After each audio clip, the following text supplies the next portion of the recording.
ముందు ఈడెక్కడున్నాడో చెప్పు. ఇతర అడ్రస్ గురించా?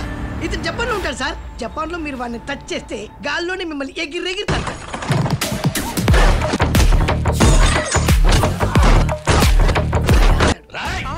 నేను అడిగింది ఈడు గురించి.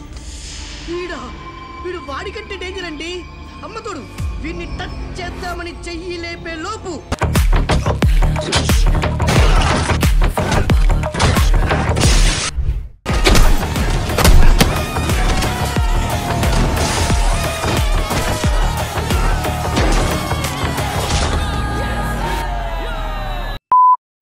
Actor Don Lee.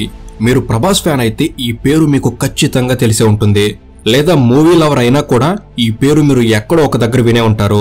కొంతకాలంగా ఈ కొరియన్ యాక్టర్ గురించి 2 తెలుగు రాష్ట్రాల్లో మాట్లాడుకుంటూనే ఉన్నారు. Korean action hero Don Lee Prabhas తో నటిస్తున్నాడు అనే వార్త ప్రభాస్ అభిమానుల్ని ఊపేస్తుంది. ముఖ్యంగా టాలీవుడ్ లో సలార్ లాంటి ఓర మాస్ యాక్షన్ ఎంటర్టైన్మెంట్ చూసిన తర్వాత సలార్ సెకండ్ పార్ట్ లో world famous action hero Don Lee నటిస్తున్నాడన్న వార్త సలార్ 2 మీద సగటు ప్రభాస్ అభిమానుల అంచనాలకు హద్దులు లేకుండా చేసింది. ప్రభాస్ నెక్స్ట్ ప్రాజెక్ట్ లో డాన్ లీ నటించే దానిపై ప్రభాస్ నుంచి గాని సినిమా యూనిట్ నుంచి గాని ఎటువంటి అఫీషియల్ ఇన్ఫర్మేషన్ లేదు. దాంతో ఇవన్నీ కేవలం స్పెక్యులేషన్స్ మాత్రమే అని కొందరు, కాదు నిజంగానే ప్రభాస్ డాన్ లీ కాంబినేషన్ లో సినిమా వస్తుందని మరికొందరు. ఇలా ఎవరి అంచనాల్లో వారు ఉండగానే డాన్ లీ తన ఇన్స్టాగ్రామ్ స్టోరీలో ప్రభాస్ సలార్ పోస్టర్ షేర్ చేశాడు. అంతే, ఇక డాన్ లీ అకౌంట్ కి ట్రాఫిక్ విపరీతంగా పెరిగిపోయింది. ఏకంగా ఆ స్టోరీ కూడా కనిపించినంతగా డాన్ లీ అకౌంట్ స్టక్ అయిపోయింది. అలా కొంతకాలంగా టాలీవుడ్ ఫిల్మ్ సర్కిల్లో విపరీతంగా ట్రెండ్ అవుతున్న ఈ డాన్ లీ ఎవరు, ఎందుకని ఇతనికింత క్రేజ్?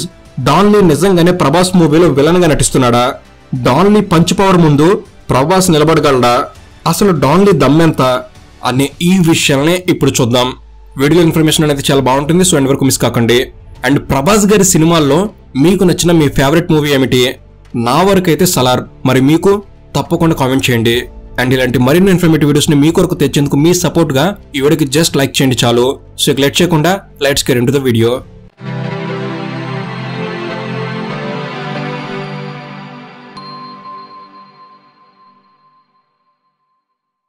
Don Lee. వీరి అసలు పేరు లీ డాంగ్ సియోక్. 1971 మార్చి 1న సౌత్ కొరియాలోని సియోల్లో డాన్ లీ జన్మించారు. అంటే ప్రస్తుతం వీరి వయసు 53 సంవత్సరాలు. డాన్ లీ తనకు 19 సంవత్సరాల వయసు వచ్చే వరకు సౌత్ కొరియాలోని సియోల్లోనే చదువుకున్నాడు. ఇక తన 19 సంవత్సరాల వయసు ఉన్నప్పుడు డాన్ లీ కుటుంబం సౌత్ కొరియా నుంచి అమెరికాకు మైగ్రేట్ అయ్యారు. డాన్ లీ కుటుంబం అమెరికాలోని ఒహయోలో ఉండేవారు. ఇక Don Lee Columbus state community college నుంచి గ్రాడ్యుయేషన్ పూర్తి చేశాడు. డాన్ లీ అమెరికాలో చదువుకుంటున్నప్పుడు లీ డాంగ్ సియోక్ అనే తన కొరియన్ పేరుని డాన్ లీగా మార్చుకున్నాడు. ఇక గ్రాడ్యుయేషన్ పూర్తయిన తర్వాత అమెరికాలో చాలా కాలం పాటు జిమ్ ట్రైనర్ గా పనిచేశాడు. డాన్ లీ ఒకానొక సమయంలో కేవలం 60 కేజీలు మాత్రమే ఉండేవాడు.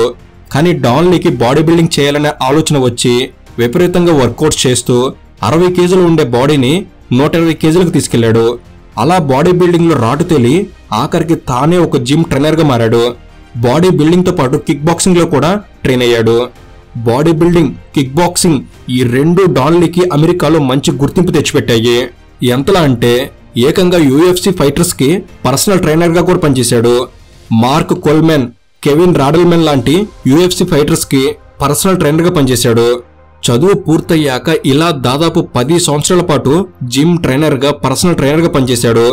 అలా ట్రైనర్ గా చేస్తున్నప్పుడు డాన్ లీ బాడీని చూసి ఒక కొరియన్ డైరెక్టర్ 2004లో డాన్స్ విత్ ది విండ్ అనే సినిమాలో చిన్న రోల్ ఆఫర్ చేశాడు. దాంతో డాన్ లీ 2004లో తిరిగి కొరియా వెళ్లి సినిమా యాక్టర్ గా మారిపోయాడు. ఒక పర్ఫెక్ట్ కొరియన్ యాక్షన్ హీరోకి ఎలాంటి లక్షణాలు ఉండాలో అవన్నీ డాన్ లీలో ఉంటాయి. కనుక డాన్ లీ బాడీని చూసి లీ డాంగ్ సియోక్ అనే తన పేరుని కొరియా వెళ్లిన తర్వాత సినిమా వారు అక్మా డాంగ్ సియోక్ అని మార్చారు. అక్మా అంటే కొరియన్ లాంగ్వేజ్ లో డెవిల్ అని అర్థం. అక్మా డాంగ్ సియోక్ అనే పేరుని మరలా డాన్ లీ మా డాంగ్ సియోక్ అని మార్చుకున్నాడు. అలా డాన్ లీ స్క్రీన్ నేమ్ మా డాంగ్ సియోక్ అయింది. కానీ చాలా మంది డాన్ లీ అనే అమెరికన్ పేరుని ఎక్కువగా గుర్తుపెట్టుకుంటారు. ఇక 2004లో డాన్స్ విత్ ది విండ్ తర్వాత 2005లో హెవెన్ సోల్జర్స్ అనే సినిమాల అవకాశం వచ్చింది. ఈ 2 సినిమాలు చేసిన తర్వాత డాన్ లీకి ఒక విషయం బాగా అర్థమైంది. తను కేవలం యాక్షన్ సినిమాలకు మాత్రమే ఉపయోగపడతాను అని, తనకు యాక్టింగ్ స్కిల్ చాలా తక్కువ అని అర్థమైంది. కనుక తాను చేయగలిగిన యాక్షన్ సినిమాలతో తనకు ఎక్కువ రోల్స్ దొరకవని డాన్లీకి అర్థమైంది. దాంతో కొరియాలో యాక్టర్స్ కి పర్సనల్ ట్రైనర్ గా పనిచేయడం మొదలుపెట్టాడు. కొరియాలో చాలా మంది ఫేమస్ యాక్టర్స్ కి డాన్లీ పర్సనల్ ట్రైనర్ గా పనిచేశాడు. 2004 నుంచి 2007 వరకు ఈ 3 సంవత్సరాల పాటు డాన్లీకి పెద్దగా అవకాశాలు రాలేదు. ఈ 3 సంవత్సరాల్లో డాన్లీ చేసింది కేవలం 5 సినిమాలు మాత్రమే.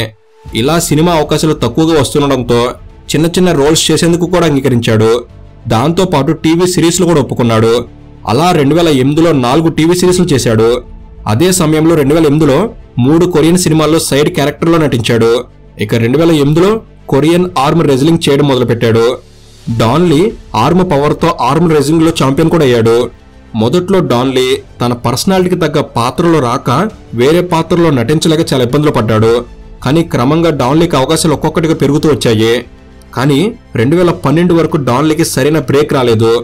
అయితే 2012లో వచ్చిన ద నైబర్ అనే సినిమాతో డాన్లీకి కావాల్సిన బ్రేక్ లభించింది.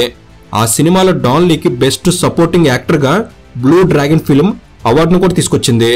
ఒక్క ది నైబర్ అనే సినిమాతోనే డాన్లీ 4 అవార్డులు అందుకున్నాడు. దాంతో డాన్లీకి కొరియన్ ఫిల్మ్ ఇండస్ట్రీలో గుర్తింపుతో సహా అవకాశాలు కూడా క్యూ కట్టాయి.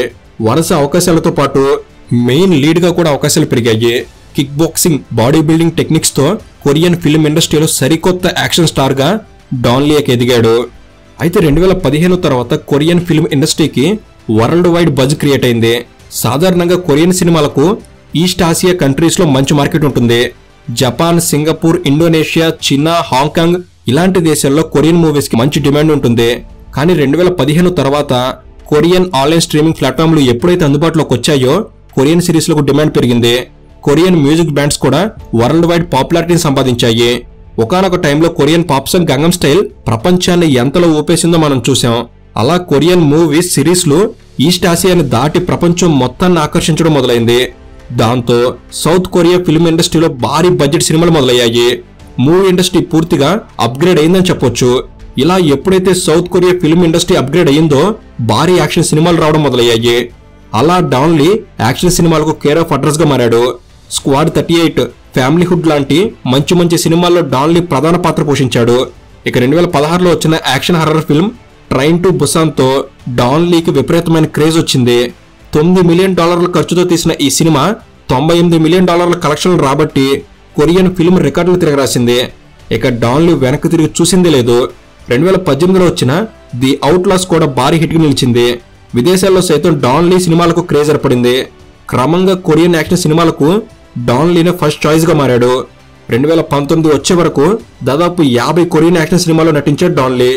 అలా డాన్లీ పాపులారిటీ ఏకంగా హాలీవుడ్ వరకు వెళ్ళింది.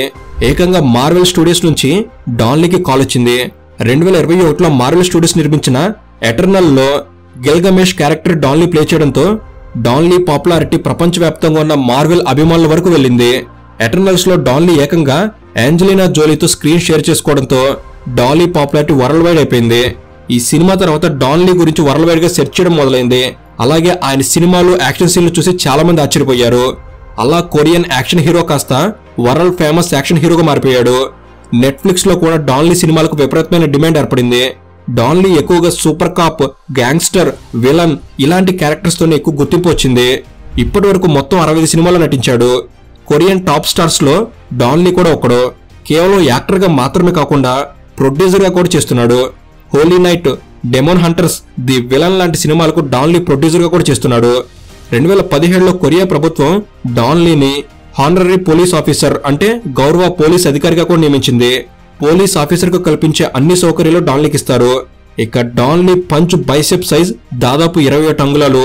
పంచ్ పవర్ గురించి మాట్లాడుకుంటే రీసెంట్ గా డాన్లీ సోషల్ మీడియాలో పోస్ట్ చేసిన ఒక వీడియోలో డాన్లీ పంచ్ పవర్ 9968 న్యూటన్స్.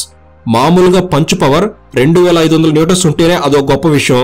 అలాంటిది డాన్లీ పంచ్ పవర్ దాదాపుగా 4 రెట్లు ఎక్కువ. ఇక డాన్లీ యాక్షన్ గురించి అర్థం అవ్వాలి అంటే train to Busan, the outlaws, the good, the bad, the weird, inside dung scandal, long live the king, round off లాంటి సినిమాలు చూడాల్సిందే. సినిమా మీద ఉన్న ఇష్టంతో డాన్లీ టీమ్ గొరిల్లా అనే 30 మంది ఉండే ఒక టీం ని సృష్టించాడు.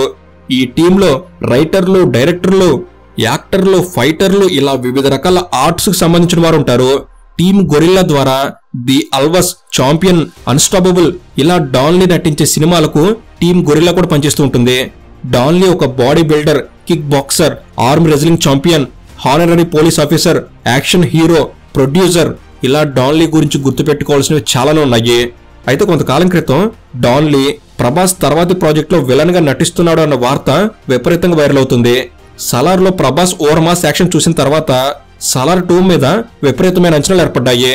దాంతో పాటు అర్జున్ రెడ్డి, కబీర్ సింగ్, యానిమల్ ఇలా హీరోయిజాన్ని పీక్ లెవెల్లో చూపించే సందీప్ రెడ్డి వంగాతో ప్రభాస్ స్పిరిట్ అనే సినిమా అనౌన్స్ చేశాడు. యానిమల్ లో యాక్షన్ సీక్వెన్స్ చూసిన తర్వాత స్పిరిట్ ఏ రేంజ్ లో ఉంటుందో ఊహ కూడా అందడం లేదు. అలాంటి సినిమాలో డాన్ లీ విలన్ అనే వార్త బయటకు వచ్చింది. ప్రభాస్ కటౌట్ కు తగ్గ యాక్షన్ సీక్వెల్ చూడాలి అంటే డాన్ లీ లాంటి సాలిడ్ పర్సనాలిటీ ఉండాల్సిందే అని అభిమానులు ఇప్పటికే ఒక అంచనాకు వచ్చారు. అసలు డాన్ లీ ప్రభాస్ సినిమాలో ఉన్నాడో లేదో అన్న స్పష్టత అఫీషియల్ గా లేదు. కానీ డాన్ లీ మాత్రం సలార్ 2 పోస్టర్ ని తన ఇన్స్టా స్టోరీగా పెట్టి చాలా పెద్ద బజ్ క్రియేట్ చేశాడు. ఆ బజ్ తో కన్ఫ్యూజన్ కూడా మొదలైంది. డాన్ లీ నటించేది స్పిరిట్ లోనా లేక సలార్ లోనా అన్న కన్ఫ్యూజన్ ఎక్కువైంది. కానీ ప్రభాస్ ఫ్యాన్స్ మాత్రం మా హీరో పోస్టర్ ని డాన్ లీ తన స్టోరీగా పెట్టుకున్నాడు అన్న సంతోషంలో ఉన్నారు. కాబట్టి డాన్ లీ ఏ సినిమాలో నటిస్తున్నాడన్న విషయంలో మాత్రం ఇంకా స్పష్టత లేదు. కానీ డాన్ లీ లాంటి యాక్షన్ హీరోతో ప్రభాస్ తలపడితే బాక్స్ ఆఫీస్ రికార్డులు బద్దలవడం మాత్రం ఖాయం. సో ఇది ఫ్రెండ్స్, ఈ వీడియోలో ఇన్ఫర్మేషన్ అనేది మీకు ఎంతో కొంత ఉపయోగపడిందని నేను భావిస్తున్నాను. ఈ వీడియోలో ఇన్ఫర్మేషన్ మీకు యూజ్ అయినట్లయితే జస్ట్ లైక్ చేయండి చాలు. ఇలాంటి మరిన్ని ఇన్ఫర్మేటివ్ వీడియోస్ ఇక్కడ నుంచి రాబోతున్నాయి. వాటిని మీరు కూడా పొందేందుకు తప్పకుండా తెలుగు నాలెడ్జ్ సబ్స్క్రైబ్ చేసుకోండి. అండ్ ప్రభాస్ గారికిను డాన్ లీ గారికి మధ్య ఒక మంచి యాక్షన్ సీన్ పడితే ఎలా ఉంటుందంటారు? ఆ ఊహను మీరే కామెంట్ చేయండి. Thank you for watching. Have a good day.